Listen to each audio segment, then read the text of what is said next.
লাচ্ছা পরোটা খেতে তো আচ্ছা লাগে, কিন্তু ভাবছো কিভাবে বানাবো? ভীষণ কঠিন কাজ, কিন্তু একেবারে সহজ পদ্ধতি আমি দেখাবো আজ। দুই রকমভাবে লাচ্ছা পরোটা বানানো।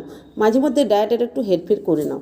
2 কাপ ময়দা, 1 চামচ আজওয়ান, স্বাদ মতো লবণ দিয়ে সফট ডো মেখে 10 মিনিটের জন্য ঢেকে রেখে দাও। এবারে 10 মিনিট পর ঢাকা খুলে লেচি কেটে যেভাবে রুটি বানাও সেভাবে রুটির মতো বেলে, ছুরি বা পিৎজা কাটার যদি থাকে সেটা এইভাবে লম্বা লম্বা আকারে প্রথম থেকে শেষ অবধি কেটে।